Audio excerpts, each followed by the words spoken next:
is brought to you by Head Start Basketball. Don't take this opportunity for granted individually. You have to really come in with a certain focus academically and basketball-wise. All the resources are here at Combine. It's about individually what you pull from it and what you put into it. Ben Betts is the head coach of the boys' national high school basketball team at Combine Academy in Lincolnton, North Carolina. Betts has accumulated 34 years of experience as a college coach. After beginning his coaching career at South Carolina State, Betts has been an assistant at the College of Charleston, VCU, Oklahoma, Tennessee State, IPFW, Georgia Southern, Western Carolina, and Winthrop. Additionally, he was the head coach of South Carolina State for a 3-year stretch from 2003 to 2006, where he directed the Bulldogs to the MEAC regular season crown in 2004. While at Oklahoma from 2006 to 2011, he mentored 2009 NBA #1 overall pick Blake Griffin and helped direct the Sooners to the NCAA Tournament in 2008 and 2009. Betts was a 4-year basketball letter winner at Roanoke College, where he helped propel the team to the NCAA Tournament. Hey, Hoopheads, the basketball season is here, and so are big savings for our friends at Dr. Dish Basketball. From now until November 29th, you can get an exclusive $3,500 off the Dr. Dish CT Plus. In addition, take advantage of Dr. Dish's schools-only buy now, pay later payment plans for even more savings. Simply put half down and shipping, and then have 12 months of zero interest to pay the rest. Learn more at drdishbasketball.com/financing. You can also follow their incredible content at Dr. Dish B-Ball on Twitter, Instagram, Facebook, and YouTube. Mention the Hoopheads podcast and save an extra $300 on the Dr. Dish Rebel, All-Star, and CT models. Those are some great deals, Hoopheads. Get your Dr. Dish shooting machine today. Hi, this is Matt Saman, head boys basketball coach at Grapevine Faith Christian School in Texas, and you're listening to the Hoopheads podcast. Prepare like the pros with the all-new Fast Draw and Fast Scout. Fast Draw has been the #1 play diagramming software for coaches for years. You'll quickly see why Fast Model Sports has the most compelling and intuitive basketball software out there. For a limited time, Fast Model is offering Hoopheads listeners 15% off Fast Draw and Fast Scout. Just use the code HHP15 at checkout to grab your discount, and you'll be on your way to more efficient game prep and improved communication with your team. Fast Model also has new coaching content every week on its blog, plus play and drill diagrams on its Playbank. Check out the links in the show notes for more. Fast Model Sports is the best in basketball. Be sure to take some notes as you listen to this episode with Ben Betts, head coach of the boys' national high school basketball team at Combine Academy. Hello and welcome to the Hoopheads podcast. It's Mike Klinzing here without my co-host Jason Suckle tonight, but I am pleased to be joined by Ben Betts, the head coach of the national team at Combine Academy. Ben, welcome to the Hoopheads pod. Mike, how you doing, man? Thanks for having me on. All is going well. Excited to be on here. So, yeah, man, let's get it started. Terrific, man. Things are going well here. Can't wait to have this conversation. Looking forward to diving into all of the different things that you've been able to do in your long career. Let's start with Combine Academy. Maybe some people out there in the audience aren't familiar with exactly what Combine Academy is all about. So let's start there, and we'll dive a little bit into what you're doing in terms of building the program there, sustaining the success that Combine's already had, and then we'll kind of go backwards into the other stops that you've had along the way in your career. But start with Combine. Tell me a little bit about it. Yeah, Combine is a private boarding school, all-boys school in Lincolnton, North Carolina. It's probably about maybe 20 minutes outside of Charlotte, just north of an area called Gastonia. And we have a total of athletes, probably about 170, 175 athletes. We have 4 sports. We have, obviously, men's basketball, we have baseball, we have golf, and we have soccer. And but the makeup, obviously, of all of our sports is that, kids have the opportunity there, some unique opportunities as far as preparing, kids for their future, especially, when you're talking about making that next step as far as going to college.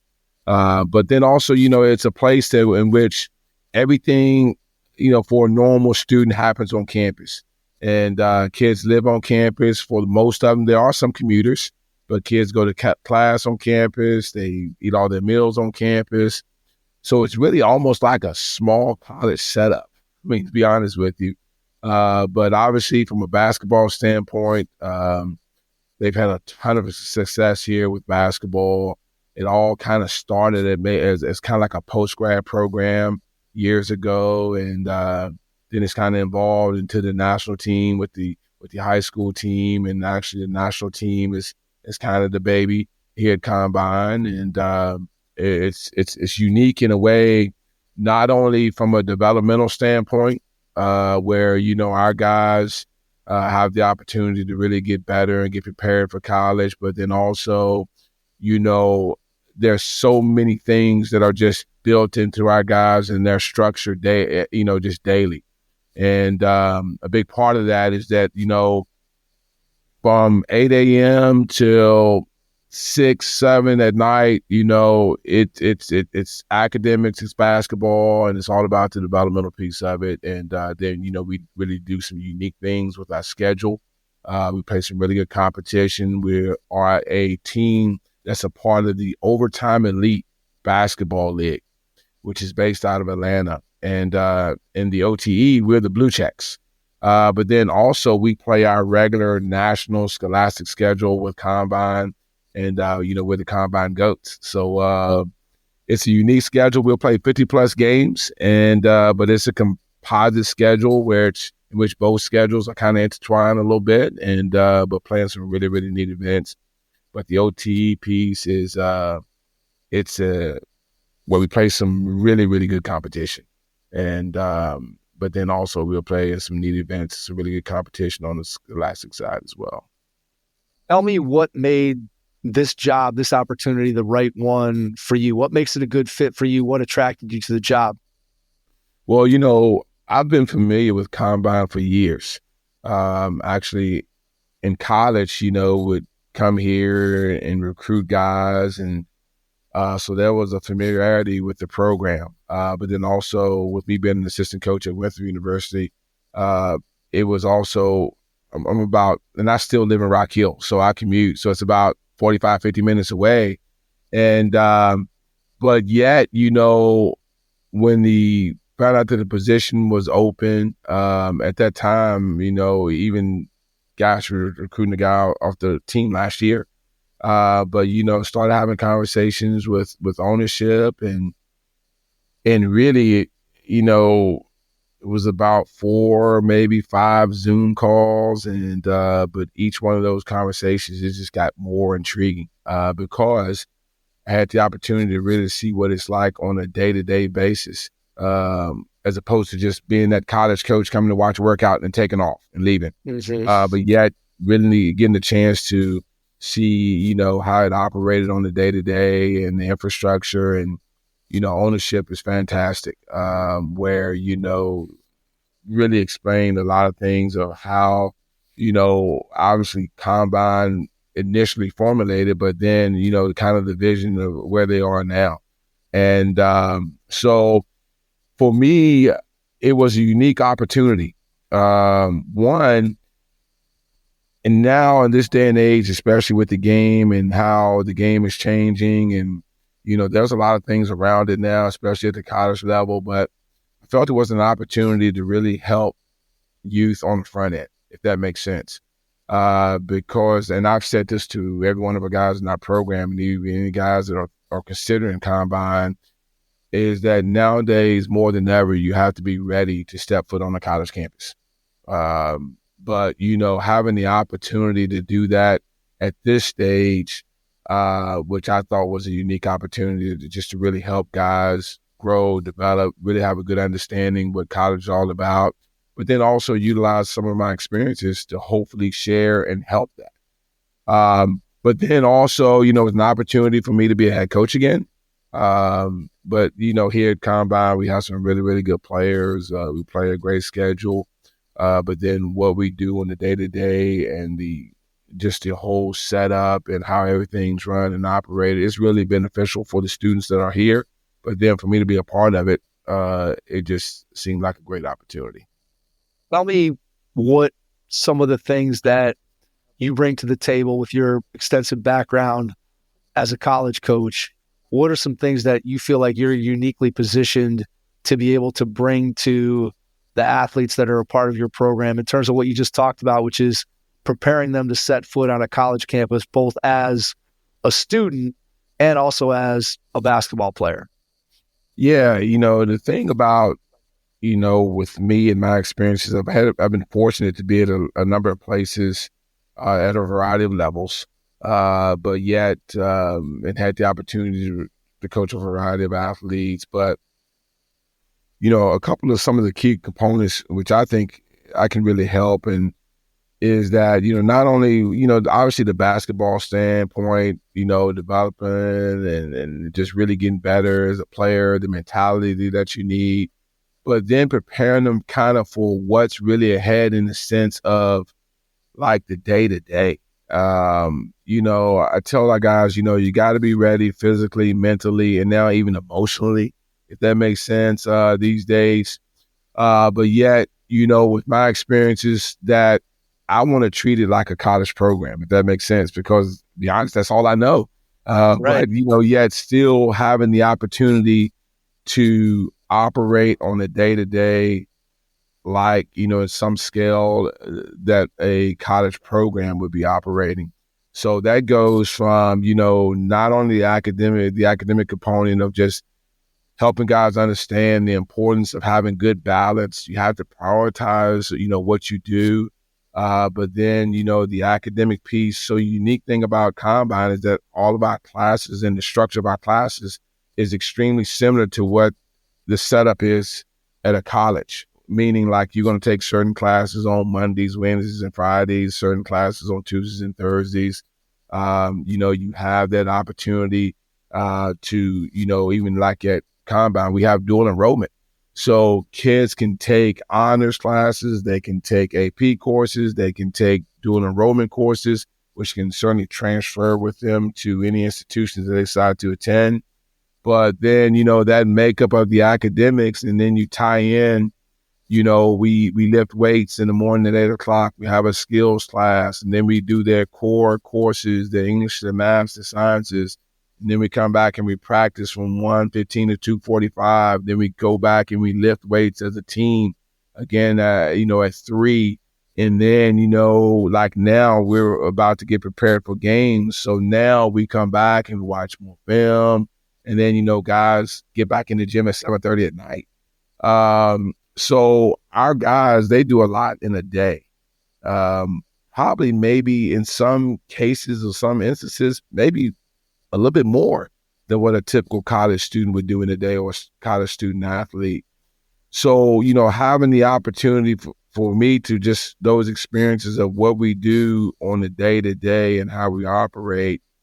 But then, when you step over into even the recruiting, okay, and now, obviously a big part of what we do is prepare guys in the area as far as recruitment and, putting them in position to get some really neat and really good opportunities, but then also helping them along with the recruitment.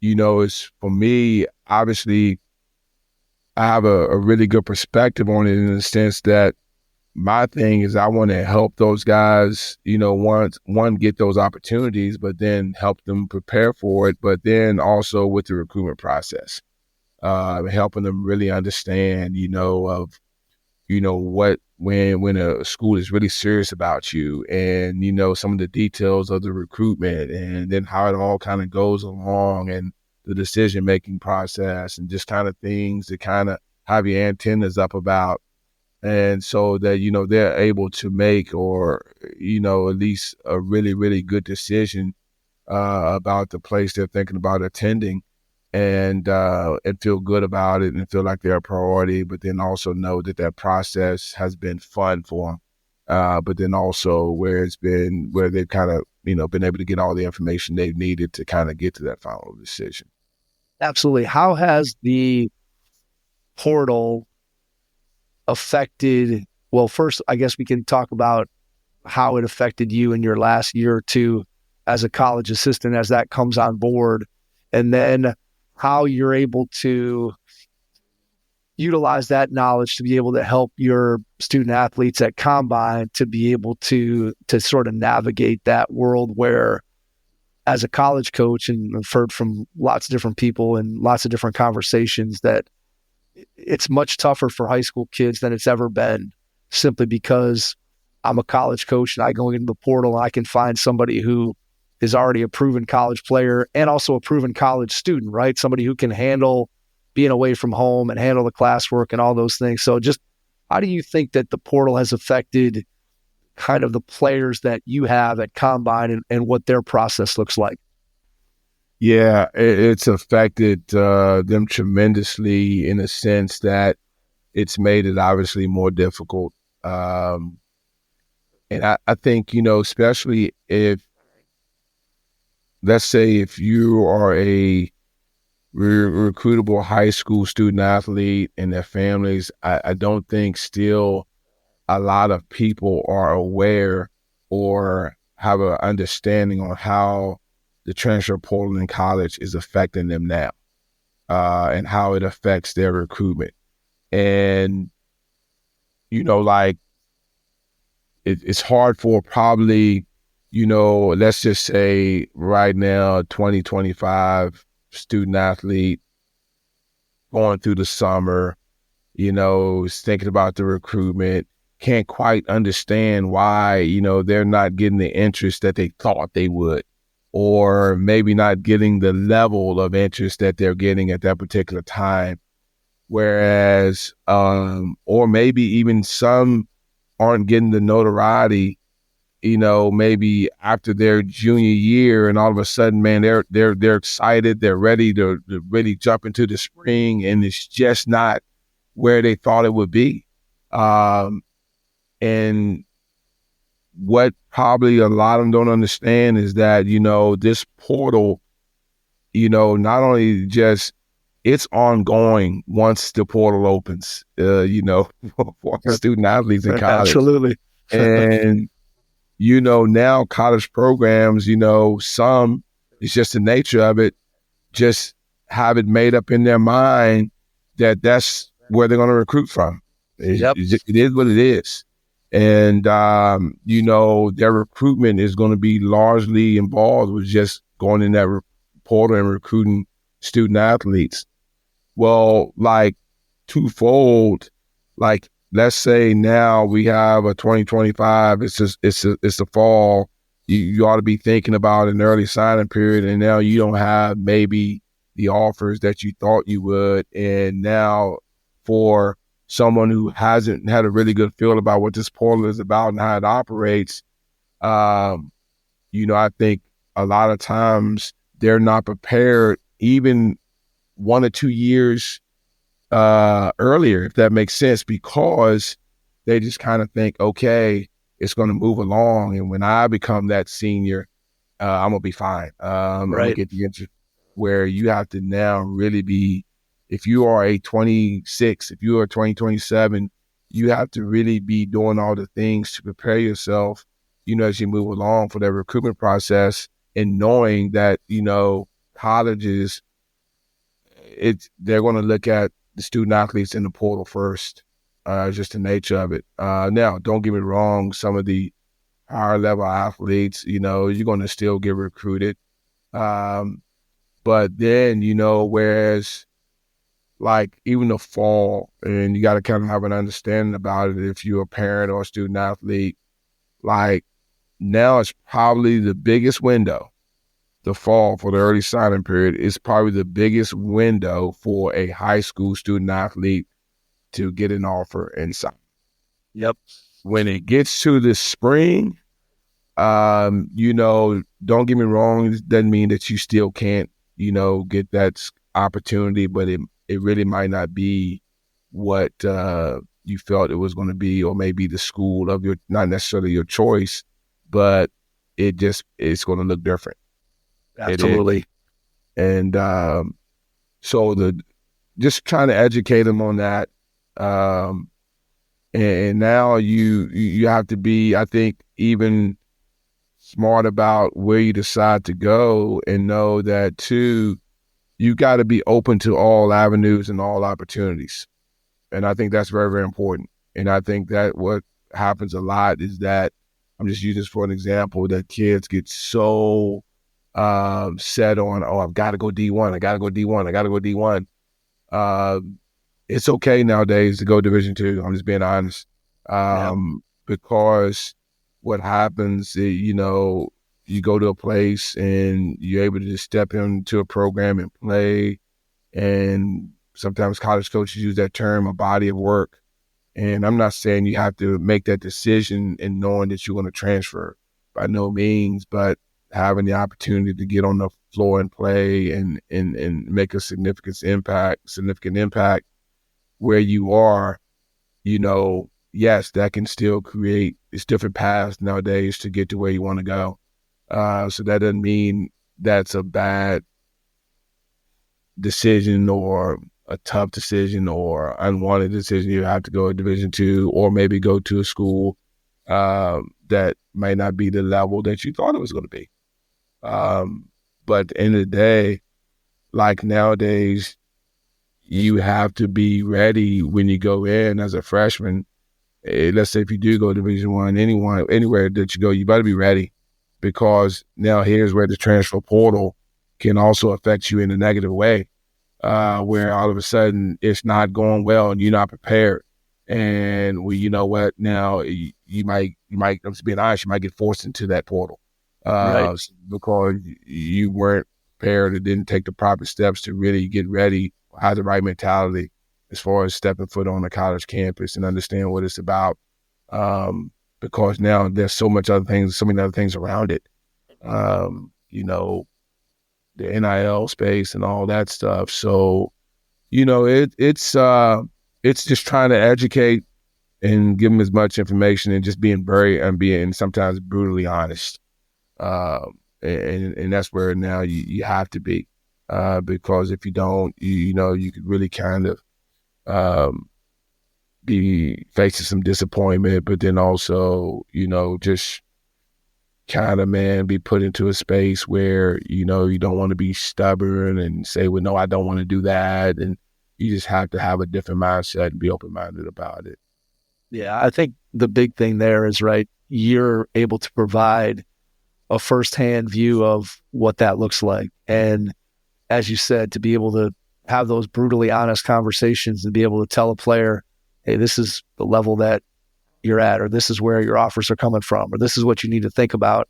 And too often, I know you know it better, probably better than anybody, that a lot of times kids don't always have people telling them the truth. There's a lot of people that are selling them a false bill of goods, for lack of a better way of saying it. Plus, you go on social media and you're seeing this and that, and this person's going here and this offer, and people are posting all kinds of stuff, and kids start seeing that, it starts weighing down on their mind. And there's just so much there's a lot of good information out there, don't get me wrong, but there's also, as you well know, there's a lot of misinformation out there that sometimes can cause a kid to make a decision that maybe they otherwise wouldn't. And I think you made a great point about, it's really about trying to find the right fit for you as not just an athlete, but also as a student, right? You want to end up in a place where you can reach your dream, whatever that dream involves. Obviously, for a lot of the kids that are going to play college basketball, that involves being the best basketball player that they can be. But it also, for a lot of people, involves being the best student they can be and getting that degree and all those pieces. And the experience, obviously, that you bring to the table, I'm sure is invaluable and is going to continue to be invaluable for the kids that you coach. So to kind of go along with that, as you've headed into this season, and this is one of the things that I always think is an interesting question, is at a place like Combine, where you have kids who are coming into your program, who obviously those kids, to want to attend an institution like Combine, they have goals as an individual player, right? They want to get to college. They want to maximize their individual success. And yet your job as the head coach is, yes, to help them individually, but also to put together a cohesive team and to win games. So how do you, as a head coach, how have you tried to approach that mixing of helping the players to excel individually and help them grow and improve, while also building a cohesive team culture that's going to allow you guys to have fun, have success as a group, and win games? Yeah, that's a really, really good question, and a really good topic, Mike, because, you said it, each one of our guys, chose Combine for a particular reason, in the sense of, you're right, twofold. They look at it and see this as a place where individually they can work and really get better with their game, and yet really get to a certain space or a certain place individually. But then you're right, then, that whole piece too of, obviously they want to win, and we want to play together as a team.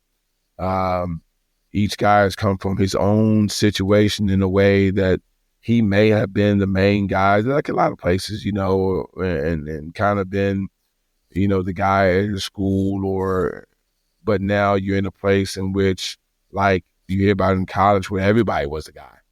Sure. When you come down to Combine, one of the things that I really try to stress to our guys, one, don't take this opportunity for granted individually. So, individually, you have to really come in with a certain focus academically and basketball-wise. All the resources are here at Combine. It's about individually what you pull from it and what you put into it. And so, that's an area that, in a way, you should be selfish. Okay. You should really take advantage of all those opportunities, all the resources that we have. But then now we flip the page to our team, and now it's really about our team. It's about what we need to do as a team to win. It's about sacrificing some of your maybe individual accolades, and then also maybe sometimes some of your even your performance area, as far as, man, really pouring into the team. And that is, it's got to have a good balance. And so that is something, individually, we have conversations with guys and even their families. And then, creating that culture in which, guys want to and have to buy into the team, because, we're going to play 50 plus games. So, also, but it's important too now that, like, all of our guys individually are good players. But now, you have to be able to fit and form into those team concepts, where, we have to play together. We have to share the ball. You may have to turn down some shots that you've been typically taking in the past, or you may have to play a little bit different role. But, that part is something that each and every day, that we have to kind of keep in mind. Still at the end of the day, now it's about the team and us playing together as a team and your role. And, but then also, the thing that's it is unique, because in practice, we have a really good roster. We have good players. Those guys are going against each other every day. Yeah. They're getting better. They're benefiting from that. Not only just the actual work, the weightlifting twice a day, the individual work and the skills class, and even with the coaches. And now, we're going to go as a team and play outside of Combine and play in a really, really good league as far as OTE. So now, the unity and us playing together has to be there. It has to. And so there's I'll be honest, there's challenges to that. Just as, you have a 13, now it's 15 guys, and next year they'll be on scholarship on a college campus. So that mindset, for me, that I've had, same thing in college, that same mindset, is here at Combine. And so, there's conversations, but then also, once again, we take our guys we do a lot of team bonding stuff. We'll do more and just, work on those areas in which, once again, guys understand that now, they're a part of something that's bigger than them as it relates to our team and just being there at Combine. Do you feel like the relationship building that you've done thus far at Combine with your kids is similar to the way you built relationships during your time in college, or is there something that is slightly different about it because you're dealing with a different age kid and maybe different goals going into it? Just how do you approach that relationship building with your kids now at Combine compared to maybe how you approached it at the college level? Yeah, and that's where, of getting our guys to understand, like even now, and here's where it's a little bit different in a sense, because at the end of the day, they're still high school kids. Right. So got to get them, I want them to enjoy it, the experience, but then have to kind of get them to understand it's a business a little bit now at an earlier age, especially at a place like Combine. But yet, spending time with them, I've been one to always not just try to communicate with our guys just about basketball or just about academics. Just try to build those relationships on some different things, just interaction and having conversations in which, my guys hopefully feel comfortable and knowing that they can just, come and talk to me about anything. I think that's important because even now, and like one of the things, I want to make sure that their mental well-being is really good. I want them to have a positive experience. And I want them to feel good about everything, not just about academics, not just about basketball, but about their experience. And so, that part is probably kind of a little bit of my approach that, I understand I'm going to treat them and communicate with them as people first, as young men, but then also, talk to them about other areas. But at the end of the day, it's about building those relationships just simply on some of the small things, communication, trust, accountability, instilling in those areas, which are very, very important things.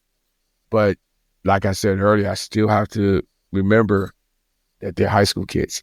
Right. Absolutely. Absolutely. When they put on the college campus, the freshman. But what's kind of unique too here about Combine, this group, and here's where it's kind of similar now in college. This group, I'm only going to have for 1 year probably. Yep. So now, it's, gosh, in a year's time, you're trying to, and maybe not even a year. Whereas, a lot of things have to come together and take place in that short period of time. When you talk about summer to April, May or so, yeah.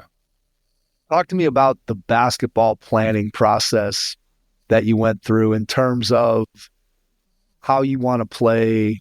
What's the progression for teaching the various things that you have to get in order to prepare to play a 50-game schedule? And again, as you said, where you don't have a bunch of returning guys that can kind of guide the newcomers and be like, okay, here's 17 drills that coach likes to do, and we know these, and you got half your team that already doesn't have to be taught that, or you just got the way that your practice flows. And when you have all guys that are coming in new, obviously that becomes more of a challenge. So just tell me a little bit about sort of the basketball planning process that you went through to kind of prepare for preseason practice and then kind of get into when you eventually get into the meat of your schedule and start playing games. What's that process look like in terms of planning for you? Yeah, it's with our roster, it's kind of went through the spring, summer, but once we got to campus in August, it's been, looking at our roster, kind of figuring out, once again, strengths, weaknesses of our guys. But then also, look to our depth. But, really having a lot of thought process early on about, kind of, once again, the mentality, like you said, about how we want to play, style of play. And, some of those things goes back to, thoughts, ideas that I've had in college, even when I was a head coach, and some of those things as far as the planning and the prep work, as far as how we're going to go about our day-to-day, how we're going to go about our practice, how we're going to go about our workouts, skill work, just really trying to get guys better, some of the basic stuff. Yes, we have some talented guys, but, still so much of, once again, these guys are coming and they've kind of not necessarily, you have to reprogram them, but yet still work on some of the basic stuff. I mean, still for even really good players, it comes down to dribble, passing, the shooting. I mean, just some of the basic stuff, and being able to do those things at a really good level.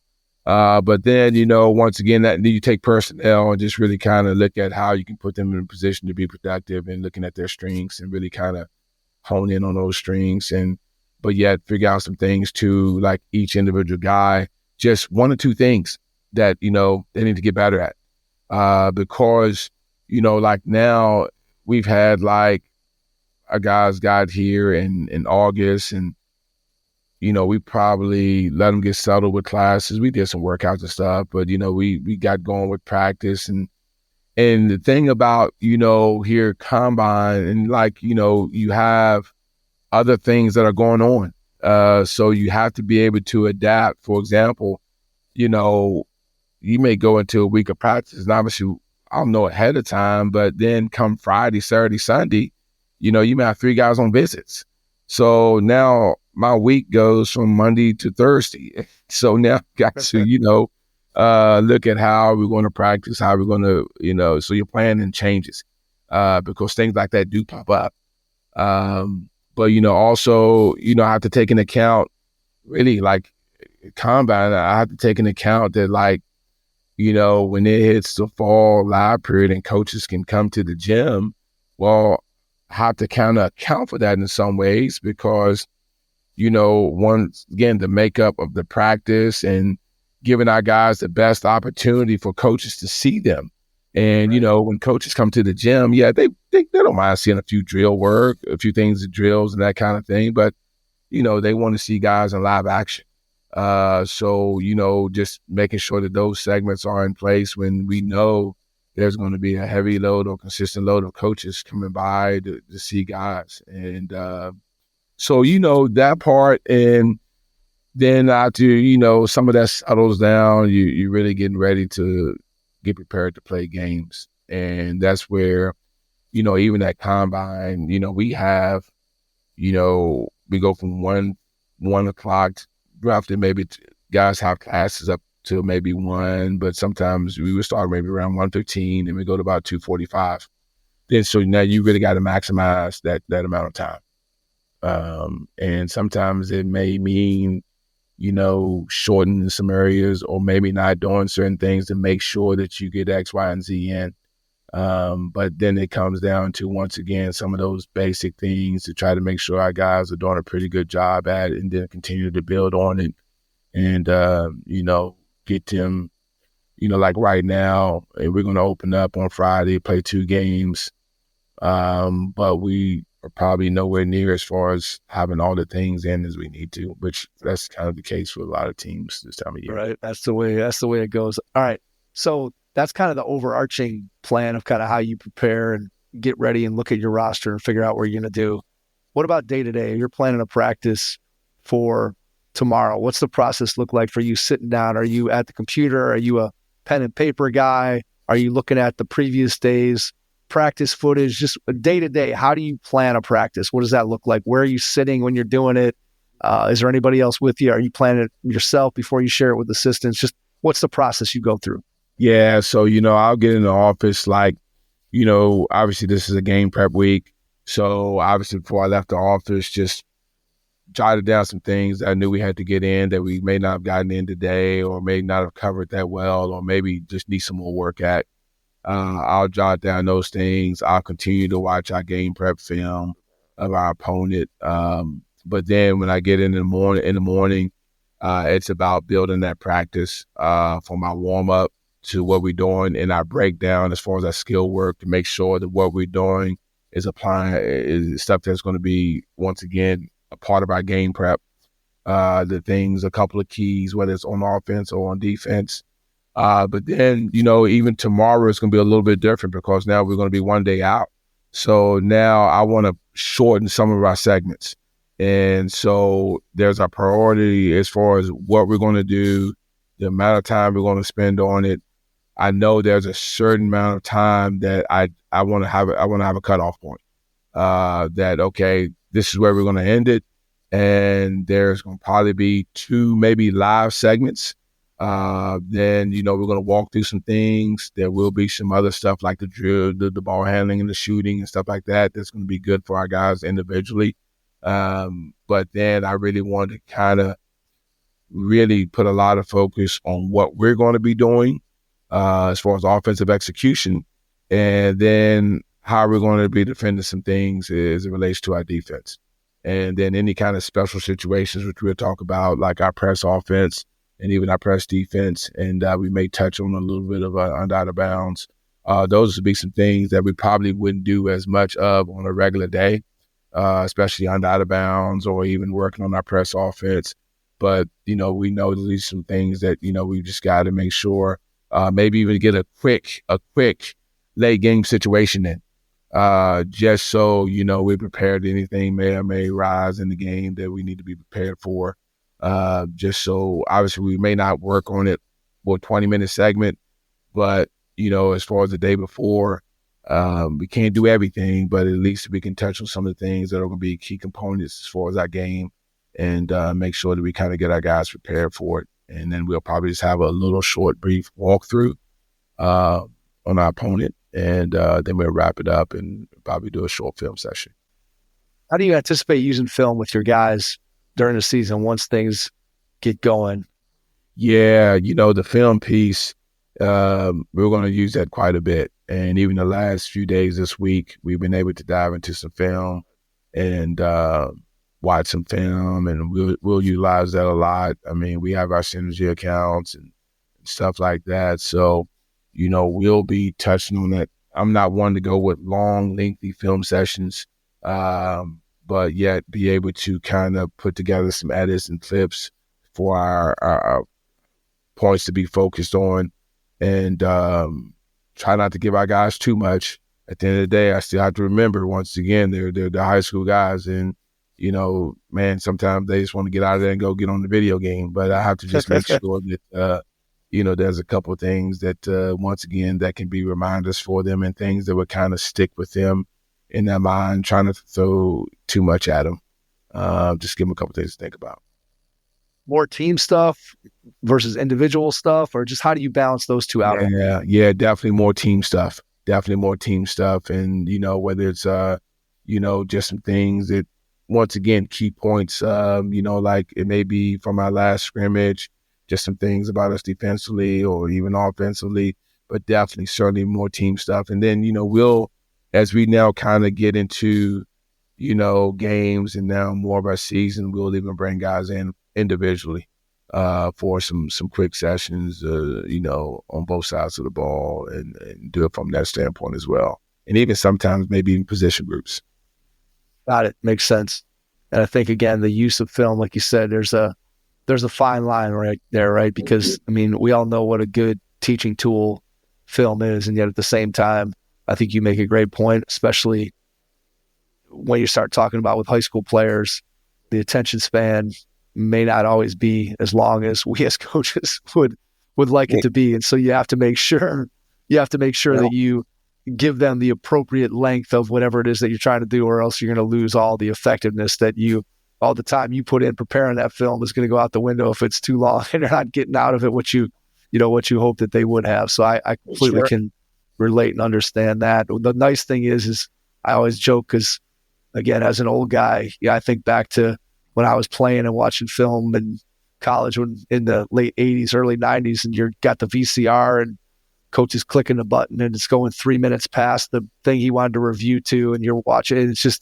It's such a brutal process back in the day versus how simple it is today to be able to, with the systems that you have and to be able to watch film. You can be so much more efficient with your use of film. And I think that's a huge thing that if you look at the advancements in coaching, I think just the advancement in technology and the ability to use film is huge in terms of coaching knowledge. That the knowledge of the game in the coaching profession has grown tremendously because of the ease of use of film, without question.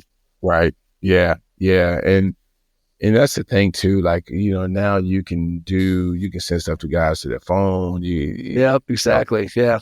They can watch as much as they want, right? I mean, that's the thing is It's all there for them. Anybody who wants to watch more, it's always available, which is nice. Right.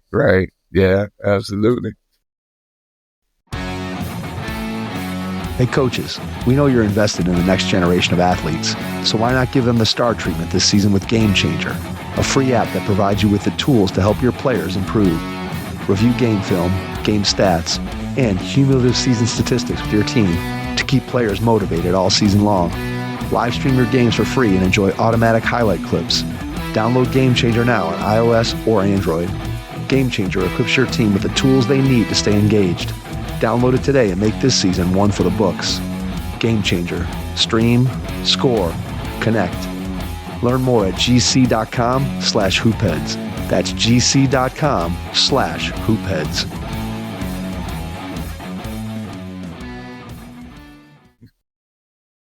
All right, let's work backwards now. Let's go back to when you were a kid. Tell me about your first experiences with the game of basketball. We're going to kind of work our way back up to combine, but just what do you remember about your first experiences with the game? What made you fall in love with it? Yeah, so growing up, back home, back in the day, Mike, you may have had a couple of these experiences.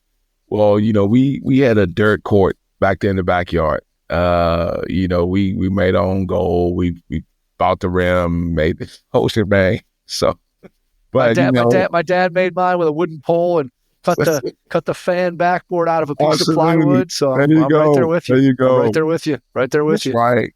So my dad was big into like woodworking. So he built the backboard and we built that thing and just once again with our own, that's just what we did. And but we would play in the backyard every day. And I had cousins and stuff. We'll play and we'll get all dusty and dirty and go in the house before dinner. And then, mom, dad yelling at you, man, don't come in the house with those dirty shoes on, all that kind of good stuff. But, it was about you just played. You just played and you played with anybody that came by the house or your friends or whatever. So I can remember I was 8 years old and, my dad took me to register for the Sandlot team, which was the little county that I was in. It was a junior high, and I remember him taking me and getting registered, and that's how it all kind of started. It was just playing from there and had a lot of fun. And, back then, you knew everybody in the neighborhood, and my coach lived up the road from me, and his name was Reverend Harris, and he would come pick me up and take me to the games every Saturday morning, and we played right there at the junior high school. And so that's where I really got a strong interest as far as playing and having fun with it. And I played in junior high school and got in high school and played. And, obviously as you move up higher and higher, you get a little more serious about it. And then I had the opportunity to go to college, played at a small college called Roanoke College.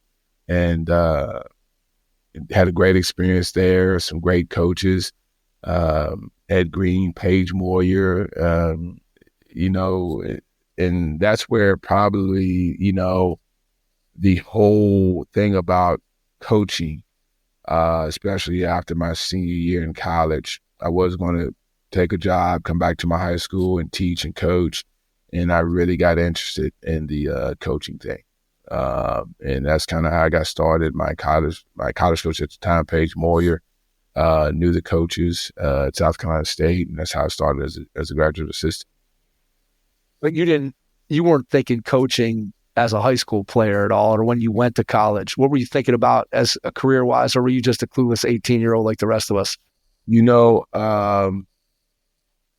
I was always into education. My mom was a school teacher. There was always been a strong emphasis in your academics and going to school and getting your education, and that was important. So,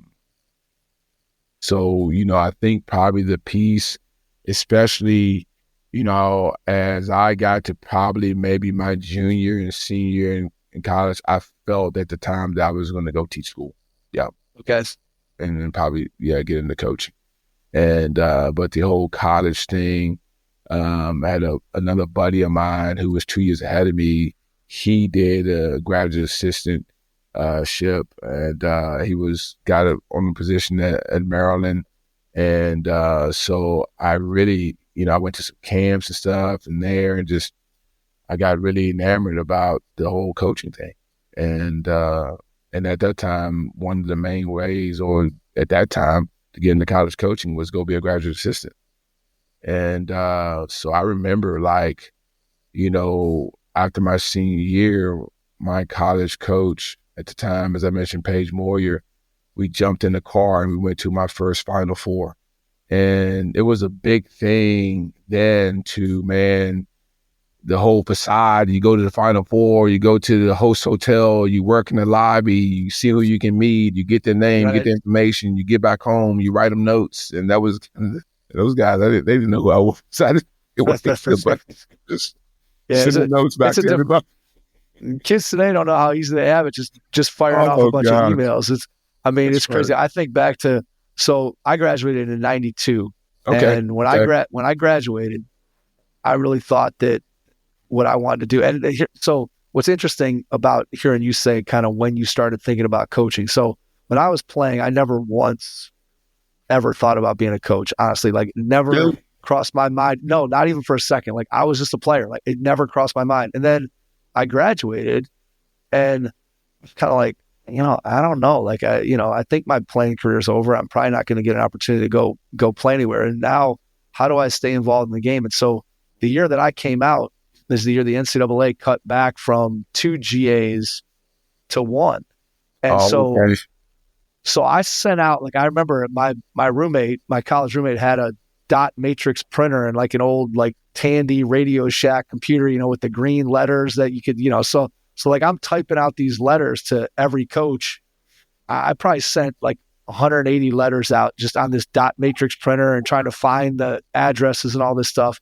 And so I sent all those out, and basically everybody came back to me with, hey, we'd love to have you, but we're going from 2 GAs to 1, and everybody had them staggered at that time. So, so you'd have a guy for 2 years, and so they were kind of offset. And so basically there was no openings. And so I didn't get anything. And then I went home and I kind of worked around. And I remember I was looking around to try to get a job, a real job. And I had this interview, and just like your mom was a school teacher, my mom was a school teacher, my dad was a college professor. And so I had never seen anybody work in the summertime. And so I go to these job interviews, and I had an interview with Nestle, the big food corporation. I don't even remember what the job was now. And I just remember I went to the interview, and then they called me back for a second interview, and they're like, well, we think we want to hire you, and you're going to start. This was probably in, I don't know, late May, early June. They're like, we want you to start on the 1st of July. And at first I went home great, I got this job. I go home, I tell my mom and dad, I'm they're going to hire me, whatever. And then I went to bed that night, I started thinking about, they want me to put on a suit in July and go to work. I've never seen anybody work in July.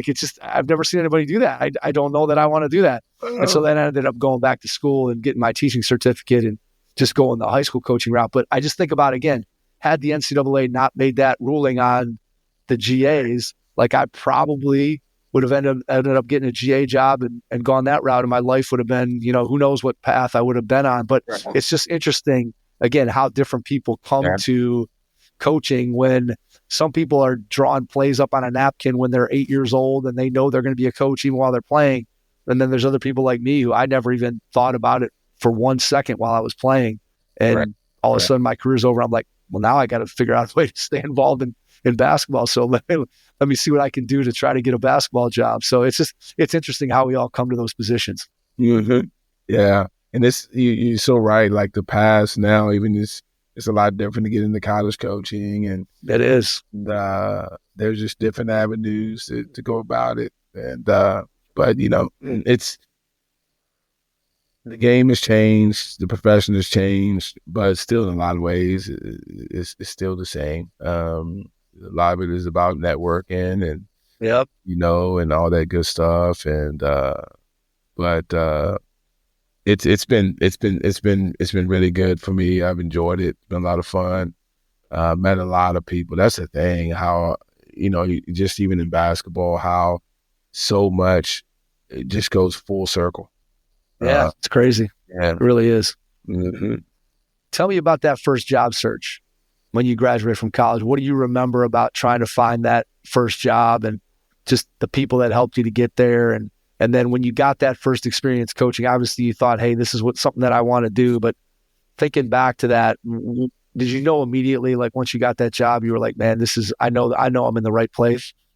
Yeah. That process was obviously getting the feel and just trying to reach out to as many schools and coaches or anybody that my, college coach knew, and my assistant at the time, who was my assistant coach, and just really trying to, just really basically just get your name in front of some head coaches. Did a lot of camps. Working basketball camps, and just trying to network and meet as many people as I possibly could. The thing that was also unique to me with the graduate assistantship is that, obviously getting into college coaching, but also it was important to me at that time to get started with my graduate degree. But now, I didn't complete my graduate degree because, you get into coaching and you think, well, you're going to have all this time, and, so much of your time as a GA, it's got, right. You might as well forget. Yep, absolutely. Yeah. I was going to grad school, but once I got into it, it was fun. But also, I got a real idea about, hey, this thing's gonna take up a lot of your time. Yeah, it just does. And so you're not gonna have the typical, evenings. You come home, relax, and get a chance to unwind for the next day. It just doesn't go that way. Absolutely. And especially in college coaching, a lot of what you do is even when you get home. When you're not on campus or when you're not at the office. So that was just, not necessarily an adjustment, but, it's just, you have to understand that it's going to take a lot of your time. Yeah, I mean, absolutely. There's no doubt that in order for you to be able to be successful, right? I've talked to so many coaches, Ben, on here just about doing the best possible job that you can in the job that you're in and how important that is. And so often I think that people outside of coaching or people who are young, maybe they're players, maybe they're a manager at the college level, somebody who's just trying to get into coaching, so often there's this aspirational thing of like what you see on TV, right? Like you see all the big time coaches and you see that, hey, they're making all this money and this is what people who are not in the profession or aren't familiar with the profession think, that all that stuff happens automatically. And you and I both know that the amount of time that you have to pay in terms of just putting that time in, doing the work that you're supposed to be doing and going above and beyond what your coaching staff needs you to do, like that's what propels you in your career, is doing a great job in the moment where you're at. And I think there's a tremendous lesson there for young coaches, right? That it's not, as you said, it's not a 9-to-5 job. It's not like, okay, I turn it off, I leave the office and I go home. Like coaching, as we all know, is nothing like that. And again, especially as a young coach, you got to be willing to put the time in. You got to be willing to work for little to no, Right. little to no money, and be willing to move. Right. And Sure. I think those are probably, if I had any lessons to teach from what I've learned through the course of the podcast, I think those are some of the biggest ones that as a young assistant coach at the college level, and I don't care whether you're Division 1, 2, 3, NAI, wherever you're at, those are, I think, the lessons that I've learned from talking to people on the podcast, that if you're a young coach and you want to excel in the profession, those are some of the keys to moving your career forward. I don't know if those have been your experience as well. Yeah. No, you're right. I think, definitely you hit right on some really, really key points, and just, man, being someone who's not afraid of hard work. I was fortunate. I was able to work for a coach that gave me a lot of responsibilities. And so I got a chance to learn a lot about the profession, not only just from basketball, but, I had a chance to work on scheduling, budget, team travel, all those things. And that really helped me, especially moving forward. And that helped a lot. And then just understanding too about just being loyal, being someone that you can trust, being someone that, that's going to be dependable. And yet, still too, someone that's going to be, not necessarily a role model, but, lead by a good example and have good character and those things. And because I think those are the things you said right on, especially if you want to, or you're thinking about advancing and moving forward in this profession, you've got to have those things in place, and, not just, and being able to do a variety of things. Yes. Like some guys just get so excited, and it's great. The recruiting is a big part of it.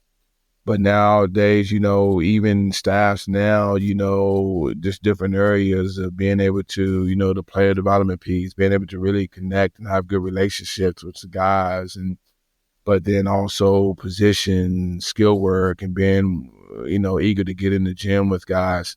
But then also being able to work in an environment that, you're going to have to be inclusive with other people, especially on a college campus. Like a director of basketball operations, and, all those positions nowadays, there's so many. I mean, gosh, you kind of jump on the staff and move around a little bit, and, Right, exactly. Yep.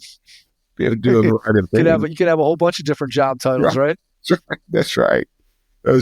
So, those things are, like you said, is really vitally important when you're talking about really trying to extend your career in coaching. In your experience, and you've been on a lot of different staffs, a lot of different coaches, what makes up a good staff? And I'm not necessarily talking about the basketball acumen of the staff, but when you have a group, just like, when you have a team that's cohesive, that's together, what are some things that on the staffs that you've worked for that everybody's been on the same page, you're all pulling rowing the boat in the same direction? What are the characteristics of a staff that works well together in your experiences?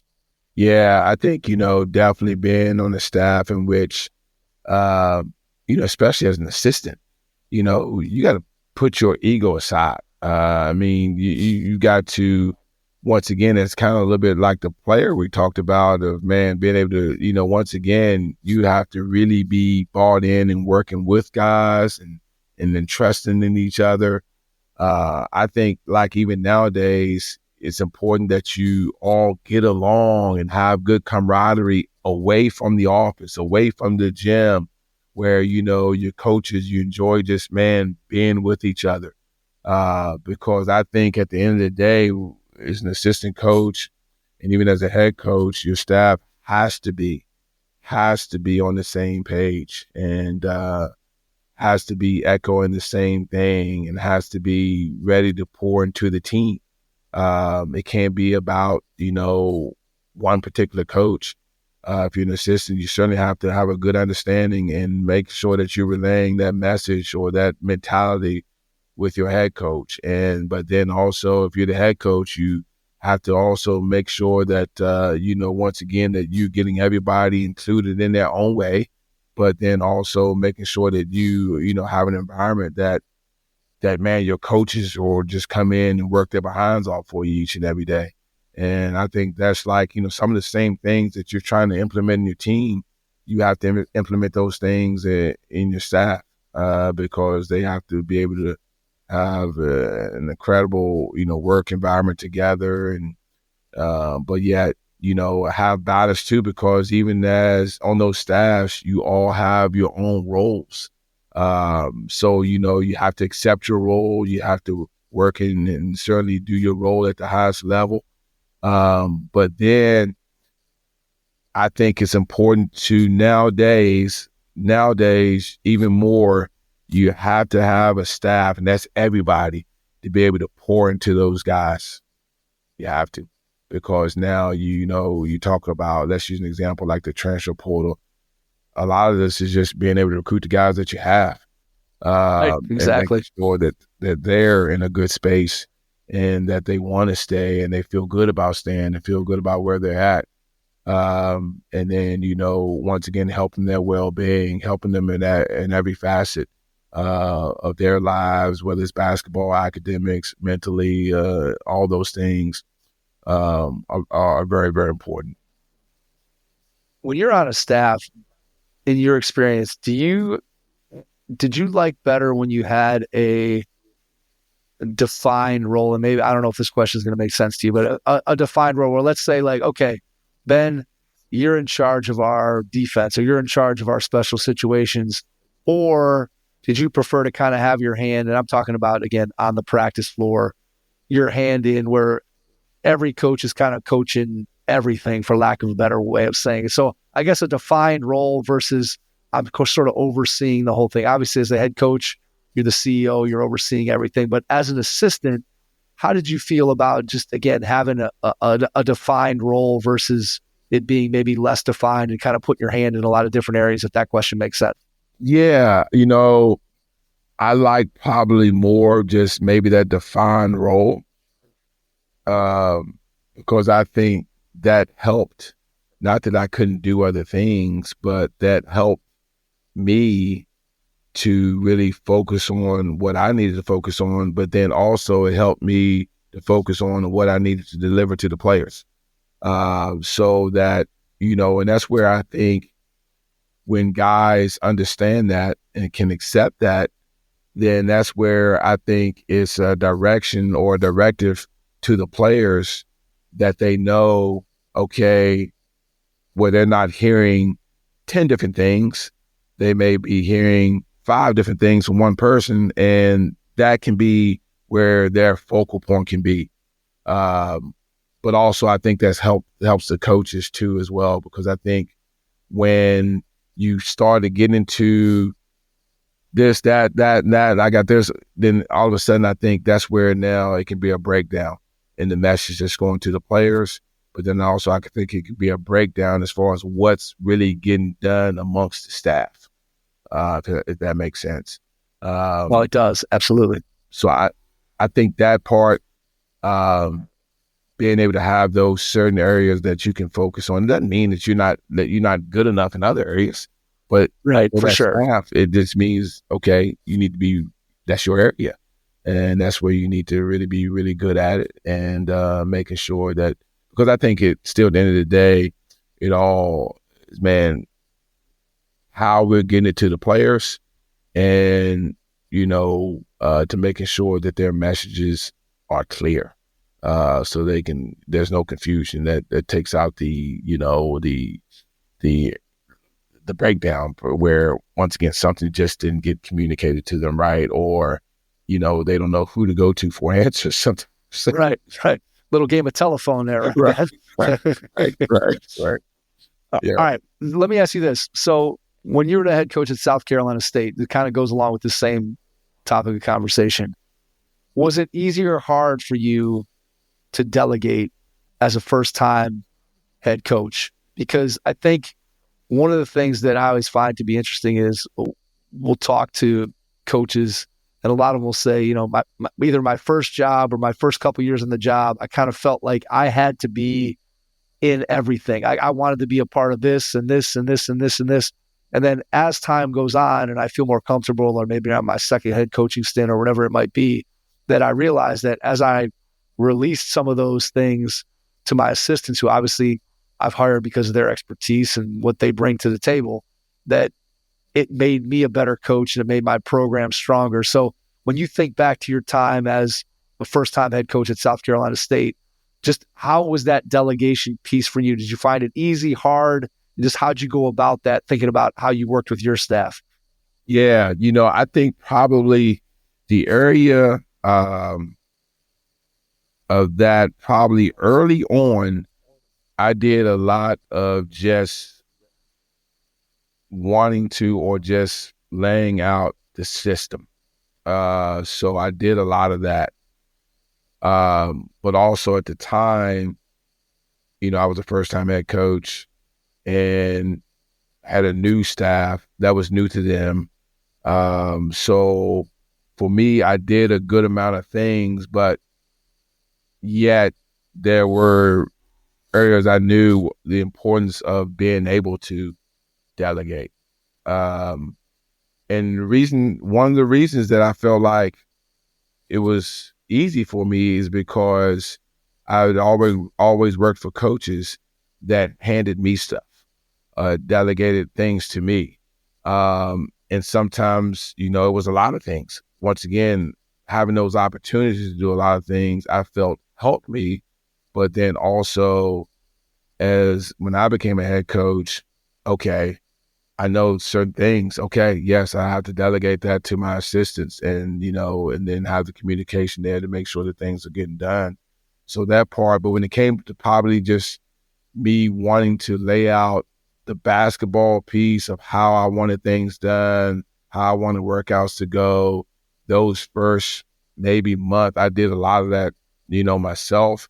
But then eventually, once I got a feel and got to know my coaches in the areas and stuff like that, absolutely, in practice and stuff like that, man, I handed stuff off and let them take it. And so that part, I know early on, so like I said, I was probably maybe a little more hands-on than maybe typically that I would have been. But then once I got going, it was definitely, I was very comfortable and delegating those things. Yeah, it makes sense. I mean, I think, again, when you step into that job for the first time, you kind of look around and you're like, man, there's a lot to this job, right? So when you think about the overview of your career, what's something that is a non-basketball requirement for a coach? So I'm thinking of an administrative, something that's not directly basketball impact, something that you like to do, and maybe something that you didn't like to do as much on the administrative side of it from a coaching perspective. And you can think about your time as a head coach or just as an assistant, something administratively that you like to do, and maybe something that you're like, yeah, if somebody else could take that off my plate, that'd be great. Yeah, I tell you what, at the time when we got into coaching, one of the things, and you had to do it, and was film exchange. All right. So at the time, the graduate assistant drive to the FedEx box and meet somebody at some clandestine location. And, oh my God! Hey, I'll meet you at McDonald's and drop the tape. That was the worst. Film exchange was the worst. Now it's just a matter of sharing stuff, uploading. You can sit at your desk and do everything, and everything's good. For sure. The film exchange piece was probably because you had to get film. You had to. And, but yes, you had to sometimes obviously call 2 or 3 guys just to make sure, because you were relying on guys sending you the film.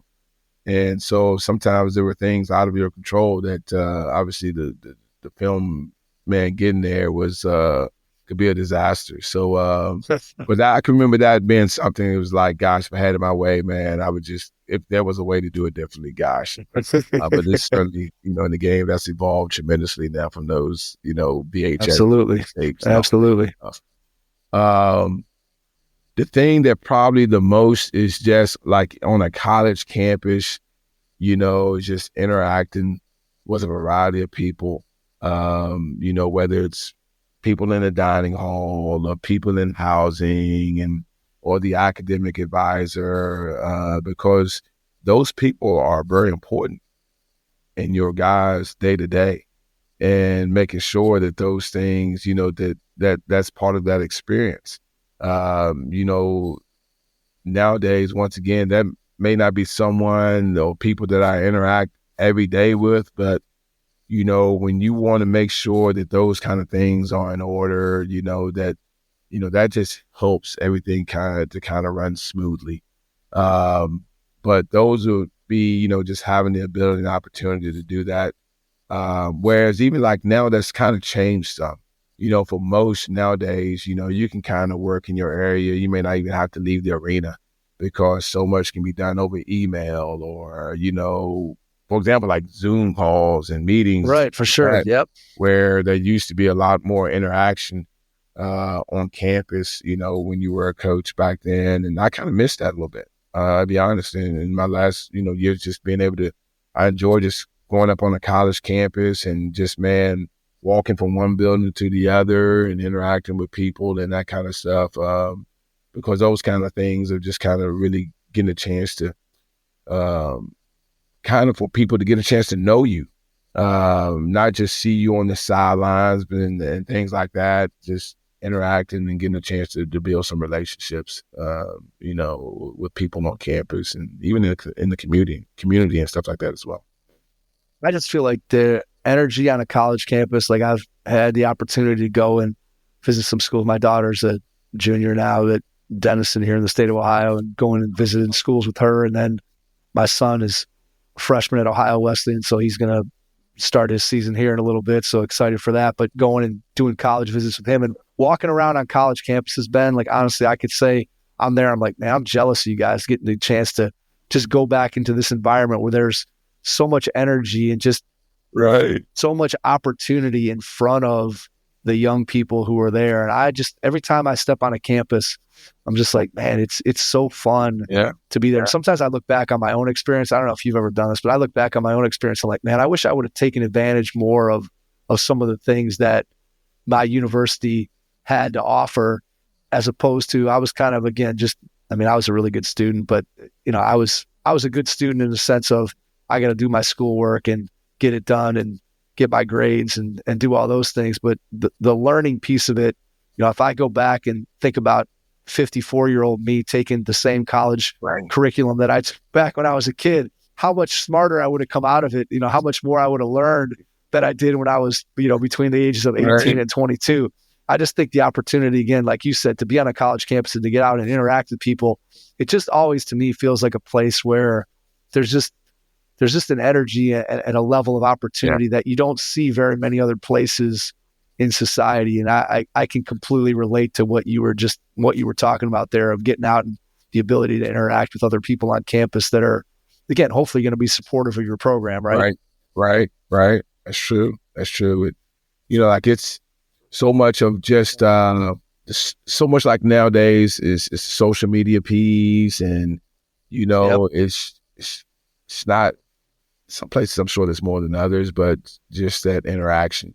And you made a great point about how that can just simply generate, more support and people in the stands, the students and that kind of thing, and gives them the opportunity maybe to do something a little bit different in what they're doing in their day-to-day as well. Yep, it's awesome. All right, I want to wrap this up by going back to where we started at the beginning.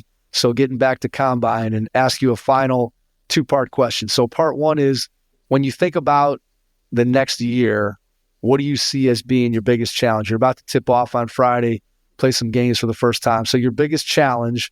Then the second part of the question, when you think about what you get to do every single day, what brings you the most joy? So your biggest challenge first, and then your biggest joy. Yeah, biggest challenge is obviously, just kind of really getting a feel about where we are.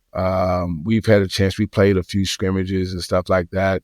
I want to see growth in our team. I want to see something that's a little bit different from our team than what we displayed, in our scrimmages. Obviously, the end goal is to compete and win. I've always tried to kind of keep a perspective of, of a season that, you really try to see some growth, see your teams getting better. So, this week, learned a lot about our team as far as, the mentality, how they are and prep stuff. And, as it kind of gets closer to the games. Now, obviously, the challenge is to see, where we are as a team, whether it's seeing that togetherness, seeing how hard we play, seeing, hopefully some things that, that we'll get a chance to see in a real live game setting, see how our team responds with some adversity, to see how we respond with some success. But yet I want to see growth. I want to see us getting better. I want to see us, hopefully having carryover. That's a challenge for me of all the things we've been kind of talking about and working in practice. And, and then coming out of those situations, once again, do we see those things? And I think that's going to be the challenge for us, especially early on. We're going to play two really good teams. And, the unique thing about us is like they're two back-to-back games. So right away, it's not going to be a situation where we're going to have a lot of time to come out of Friday's game and, okay, let's take a couple days and really kind of focus. No, we're going to have to flip the page and go right to the next game. So it's going to be unique and a little bit different as far as opening your season. You open it up with two back-to-back games as opposed to, you have one single game and you get a little time to prepare a little bit more for the next. So I just want to kind of, the challenge is kind of see if we're ready for that. The other thing is that up to this point, I think what I like for our guys is that, I've never forgotten why I got into coaching. And that's to help our youth, to help them grow as young men, help them to learn some of those life lessons throughout the game. And so even, if it's something within a day that I see, where I felt like, man, a guy's gotten better in some areas just in his life, then those are good things. I see those things. Or if I go on campus and I just happen to see one of the professors and they just may say, well, this guy, he had a slow start, but right now he's doing better. He's doing well in class. I like him, you know what I mean? And just, man, just getting interaction, getting feedback about them, just knowing some things that hopefully we've talked about or shared with them that, or some things that, they can display, as people. And then, I think individually too, just, our guys, we've had a number of guys that have committed over the last, few days and now getting to that point where even others are making big decisions. That's going to really, have an effect on their livelihood moving forward and their choice of school. That's fun to see. Because in the past, I've been on the other side of that, having that young man and just, recruiting him and his family to be a part of our program, but just to see it from a different perspective and still be with that kid every day. And now, helping with that process as far as, getting ready for that opportunity. It's good stuff, Ben. I mean, it really is. And I think when you start talking about what coaching is all about, right, it's about having an impact on young people. And I always say that it's a privilege to be able to use the game of basketball. Yes. To be able to do that. There's no way that I can ever give back to basketball what it's given to me. And so to be able to hopefully be able to have an impact on young people through the game of basketball, there's nothing better than that. Before we wrap up, I want to give you a chance to share how people can connect with you, find out more about what you're doing. So whether you want to share email, social media, website, whatever you feel comfortable with. And then after you do that, I'll jump back in and wrap things up. Yeah, thanks, Mike. And obviously, certainly if anyone wants to visit our website, which is combineacademy.com, obviously you get a chance to see a lot about our program and what we're all about as far as ownership, management, the staff, and all of our programs and teams and what we do on the day-to-day. And certainly my email is Betts, BETTS, at combineacademy.com. So feel free to reach out, obviously, with any information that maybe I need to send or can send, and just certainly even sharing your thoughts. Ben, cannot thank you enough for taking the time out of your schedule tonight, staying up late. Really appreciate it. And to everyone out there, thanks for listening, and we will catch you on our next episode. Thanks. Your first impression is everything when applying for a new coaching job. A professional coaching portfolio is the tool that highlights your coaching achievements and philosophies, and most of all, helps separate you and your abilities from the other applicants. The Coaching Portfolio Guide is an instructional, membership-based website that helps you develop a personalized portfolio. Each section of the Portfolio Guide provides detailed instructions on how to organize your portfolio in a professional manner. The guide also provides sample documents for each section of your portfolio that you can copy, modify, and add to your personal portfolio. As a Hoopheads Pod listener, you can get your Coaching Portfolio Guide for just $25. Visit coachingportfolioguide.com/hoopheads to learn more. Thanks for listening to the Hoop Heads podcast, presented by Head Start Basketball.